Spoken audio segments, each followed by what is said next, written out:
Hi friends, welcome to Ethirneechal promo. இன்னைக்கு நம்ம எதிர்நீச்சல் சீரியல்ல குணசேகரன் போட்ட பிளான்ல குணசேகரனே போய் எப்படி வசமா மாட்ட போறார் அப்படின்னு சொல்லிட்டு தாங்க இந்த வீடியோல பார்க்க போறோம்.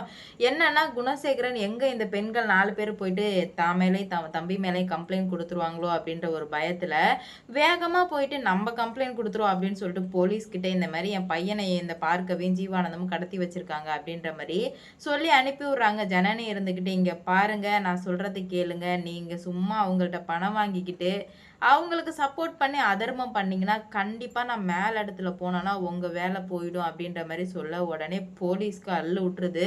என்ன இந்த பொண்ணு இப்படி பேசுது, ஐயோ நம்ம எதுக்கு வம்பு, தேவையில்லாம பிரச்சனை அப்படின்னு சொல்லிட்டு சரிம்மா நடந்தது என்ன அப்படின்ற மாதிரி கேட்குறாரு போலீஸ். உண்மையிலுமே நிறைய போலீஸ் இந்த மாதிரி பண்றாங்க. இதனாலதான் ஜனனி மாரி நம்மலாம் தைரியமா இருந்தா மட்டும்தான் இந்த காலத்துல பொழைக்க முடியும் போல. இல்லைன்னா அவ்வளவுதான், நம்ம தலையில மிளகா சந்தையை அரைச்சிட்டு போயிடுவாங்க. சரி, அது ஒரு பக்கம் இருக்கட்டும். ஜனனி சொல்லிடுறாங்க, இந்த மாதிரி நாங்க தான் கண்ணால பார்த்தோம், இதான் நடந்துச்சு, எங்க வீட்டுல உள்ள எங்க ஹஸ்பண்டுங்க தான் இவங்க அப்பாவுக்கு அடிச்சு கொன்னாங்க அப்படின்ற மாதிரி சாட்சி நாங்க 5 பேரும் அப்படின்ற மாதிரி சொல்ல உடனே போலீஸ் சரி நான் போய் கைது பண்றேன் அப்படின்ற மாதிரி சொல்றாங்க. உடனே நம்ம ஜனனி இருந்துகிட்டு, நீங்க மட்டும் கைது பண்ணல அப்படின்னா நான் மேல் இடத்துல போனானா உங்க வேலையும் போயிடும், நாங்க என்ன எதுக்கு உண்மையோ அதுக்கு நான் அது கரெக்டா நடந்துரும் அப்படின்ற மாதிரி சொல்ல உடனே போலீஸ்க்கு எதுக்குடா வம்பு அப்படின்னு சொல்லிட்டு வீட்டுக்கு போயிட்டு, இல்ல சார், நீங்க சொன்ன மாரி போனா, அங்க வேற மாரி நடந்துட்டுருக்கு.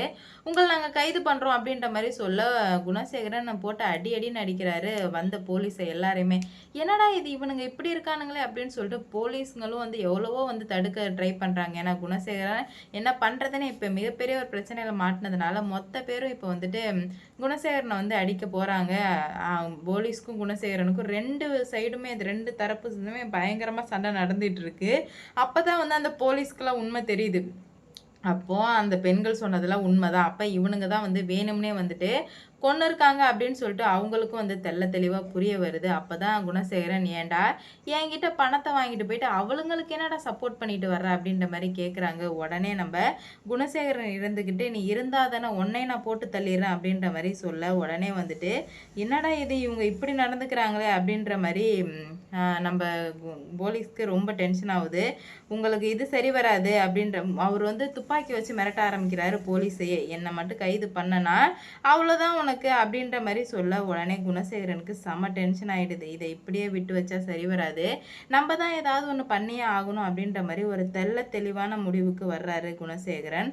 அது மட்டும் இல்லாமல் இன்னும் பல திடுக்கிடும் உண்மைகளை அவர் சொல்றாரு. என்னன்னு பார்த்தீங்கன்னா, இந்த மாதிரி குணசேகரன் இந்த கொலை மட்டும் பண்ணல, இதுக்கு முன்னாடி பல கொலைகள் பண்ணியிருக்காரு அப்படின்ற மாதிரி சொல்ல செம ஷாக் ஆயிடுறாங்க. இதனாலே பயங்கர டென்ஷன் ஆயிடுறாங்க. என்னடா நடக்குது இங்கே அப்படின்னு சொல்லிட்டு அவங்களுக்கு ஒன்றுமே புரியல. எல்லாத்துக்கும் காரணம் நம்ம தானே, நம்ம மட்டும் ஒழுங்காக இருந்தால் இந்த மாதிரி இருக்குமா அப்படின்னு சொல்லிட்டு குணசேகரன் டென்ஷன் ஆகி, இல்லை இதை இப்படியே நான் விட போகிறதா இல்லை, கண்டிப்பாக நான் ஆக்ஷன் எடுக்க தான் போகிறேன் அப்படின்ற மாதிரி குணசேகரன் களத்தில் இறங்குறாரு.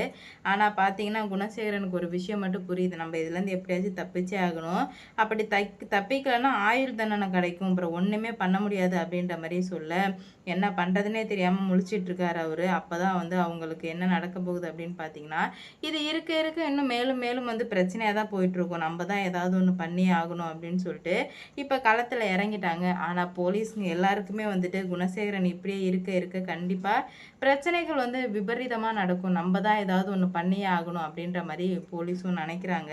கைது பண்ணுறதுக்கு எவ்வளோ ட்ரை பண்ணுறாங்க, ஆனால் கைது பண்ண முடியல குணசேகரனை. ஏன்னா ரொம்பவே மோசமாக நடந்துக்கிறாரு குணசேகரன். இதனால ரொம்பவே டென்ஷன் ஆயிடுறாங்க. அது மட்டும் இல்லாமல் இன்னும் இன்னும் பல பிரச்சனைகள் வெடிக்குது. இவரை மட்டும் கைது மட்டும் பண்ணலை அப்படின்னா நாங்கள் போலீஸ்லேயே போட்டுருவோம் அப்படின்ற மாதிரி சொல்ல குணசேகரன், என்னடா இது இப்படி நடக்குது, இதை இப்படியே விட்டுறக்கூடாது அப்படின்ற மாதிரி நினைக்கிறாரு. ஆனால் பார்த்தீங்கன்னா அவங்களுக்கு ஒரு விஷயம் மட்டும் என்னென்னா, குணசேகரன் செம்ம டென்ஷனில் எப்படியாச்சும் இதுலேருந்து நம்ம தப்பிச்சே ஆகணும், அப்படி தப்பிக்கலைன்னா கண்டிப்பாக மிக மிக பெரிய பிரச்சனைலாம் உண்டாகிடும், நம்மளால் ஒன்றுமே பண்ண முடியாது அப்படின்ற மாதிரி அவருக்கு தெளிவாக புரிய வந்துடுச்சு. அப்போ தான் அவர் ஒரு விஷயத்த நினைக்கிறாரு, நம்ம இப்படியே இருந்துகிட்டே இருந்தோம்னா என்ன பண்ணுறதுன்னு தெரியாமல் போயிடும் அப்படின்னு சொல்லிட்டு எப்படியாச்சும் தப்பிச்சே ஆகணும் அப்படின்னு சொல்லிட்டு தலைமறைவாயிடுறாரு குணசேகரன். ஆனால் பார்த்தீங்கன்னா வேற வழியே இல்லை. இப்போ தலைமறை வாங்கினாலும் கண்டுபிடிக்கிற நிலமையில தான் இருக்கிறாங்க. எல்லா இடத்துலையும் வலை வீசி தேடிட்டு இருக்காங்க, எப்படியாச்சும் கண்டுபிடிச்சி ஆகணும் அப்படின்னு சொல்லிட்டு. ஆனால் கண்டுபிடிக்கிற மாதிரி இல்லை. ஏன்னா அந்த அளவுக்கு வந்து பிரச்சனைகள் வந்து பெருசாக போயிட்டே இருக்கிறதுனால குணசேகரனுக்கு ஆப்பு அடிக்கிறாங்க. ஆப்பு அடிக்கிறது மட்டும் இல்லாமல் இன்னும் பல பல பிரச்சனைகள் வந்து உருவாயிட்டு இருக்கு. அப்போ தான் அவங்களுக்கு என்ன புரிய வருதுன்னா, இப்படியே இருந்தோன்னா கண்டிப்பாக இன்னும் என்ன நடக்குன்னே தெரியாது, நம்ம தான் உஷாராக இருந்துக்கணும் அப்படின்ற மாதிரி ஒரு முடிவுக்கு வர்றாங்க. இதனால் அடுத்தடுத்து என்ன நடக்க போகுது, குணசேகரன் தலைமறைவாக இருக்கிறத கண்டிப்பாக வந்து கண்டுபிடிப்பாங்களா மாட்டாங்களா அப்படின்னு சொல்லிட்டு பார்க்கலாம். இது மட்டும் இல்லாமல் குணசேகரனை கண்டுபிடிச்சா ஜீவானந்தம் வந்து சும்மா விடுறதா இல்லை.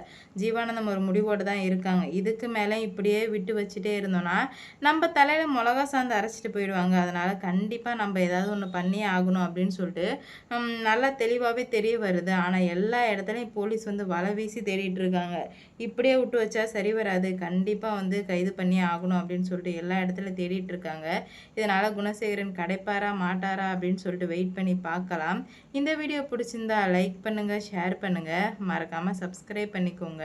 அப்போ தான் நான் போடுற வீடியோ உடனுக்குடன் உங்களுக்கு நோட்டிஃபிகேஷனாக வரும். அடுத்தடுத்து என்ன நடக்க போகுது அப்படின்னு சொல்லிட்டு வெயிட் பண்ணி பார்க்கலாம் இன்ட்ரெஸ்டிங்கான விஷயத்துக்கு.